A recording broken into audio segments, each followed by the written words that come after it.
The Corporation by Joel Bakan explores the rise of the modern day corporation and its impact on society, individuals, and the environment.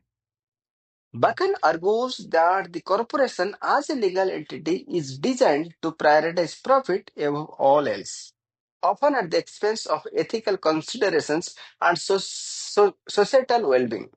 The book delves into the history, structure, and operations of corporations, highlighting how they exploit legal protections to maximize profits, manipulate regulations, and ignore social responsibility. Through case studies and research, Bakan shows the harmful effects of corporate behavior on individuals, communities, and the planet, and advocates for greater regulation and corporate accountability. Hey there, business enthusiasts and social advocates, welcome back to the channel. Today, we are diving into a powerful and eye-opening book that critiques the very foundations of modern capitalism, The Corporation by Joel Bakan. In this book, Bacon takes us on a journey through the history of corporations and uncovers how these powerful entities often act in ways that are detrimental to society, the environment, and even the individuals they claim to serve. So, if you are ready to understand the hidden forces driving corporate behavior and the profound impact they have on the world, keep watching as we break down the key insights from this compelling book. Let's dive in. First up, Bacon explores the origins of the modern corporations and how it gained legal status. He explains that corporations were initially created to serve the public good with limited power and accountability. However, over time, corporations gained unprecedented legal rights, becoming powerful entities with the ability to act in their own self interest, often to the detriment of society. Bacon argues that this transformation allowed corporations to operate with a singular focus on maximizing profits, regardless of the ethical or social consequences. One of the most striking arguments in the corporation is Bacon's comparison of corporations to psychopathic behavior. He asserts that corporations, like psychopaths, exhibit a set of traits that focus solely on self interest, without regard for ethical considerations or the harm they may cause. These traits include a lack of empathy, a willingness to manipulate and deceive, and a relentless drive for profit. Bacon uses this comparison to emphasize how corporate behavior often leads to exploitation, environmental destruction, and inequality. Next, Bacon delves into the concept of corporate social responsibility and whether corporations are truly accountable to society. While many companies boast about their CSR efforts, Bacon argues that these initiatives are often just superficial tactics to improve public image rather than a genuine commitment to social good.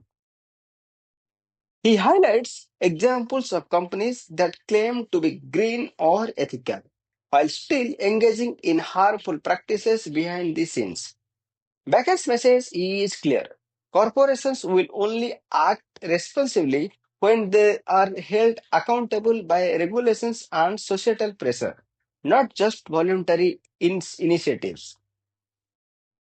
Another critical point Bacon raises is how corporations influence and unde- undermine democratic systems. Here goes that corporations with their vast financial power have increasingly gained the ability to influence politics, shape public policy, and even sway elections. This is done through lobbying, campaign contributions, and other forms of influence that often prioritize corporate interests over the needs of the public. The result? A system where the power of corporations undermines the democratic processes that were supposed to protect individuals and communities. Bacon also explores how corporations exploit labor, and natural resources to maximize profits. He highlights how companies outsource jobs to countries with low labor costs, paying workers next to nothing while reaping huge profits. Similarly, corporations often exploit natural resources with little regard for long term environmental consequences. The pursuit of cheaper labor and resources often leads to devastating outcomes for local communities and the environment. So, what is the solution? According to Bakan, the answer lies in greater regulation and accountability for corporations. He advocates for stronger government oversight to ensure corporations act in the public's best interest rather than focusing solely on the profit. Bacon calls for reforms that would compel corporations to prioritize human rights, environmental sustainability, and ethical behavior rather than viewing these issues as secondary to financial gain. So, what are the key lessons we can take from the corporation? Here are the main takeaways.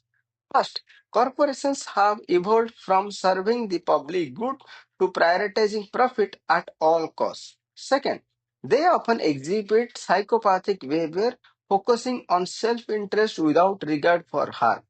Third, corporate social responsibility efforts are often superficial and driven by the desire for positive PR. Fourth, corporations have a dangerous influence on democracy, shaping policy to benefit their interest.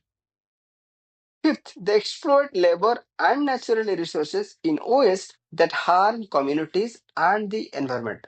Last but not the least, stronger regulation and corporate and accountability are needed to prevent exploitation and ensure ethical practices. After reading The Corporation, it's clear that corporations have far more power and influence than most of us realize. The key is understanding how they operate and advocating for the changes needed to ensure they act responsibly. If you are passionate about creating a more ethical and sustainable business world, hit the like button, subscribe, and share this video with someone who needs to hear this message. And tell me in the comments, how do you think we can hold corporations accountable? Let's discuss and work together towards a better future.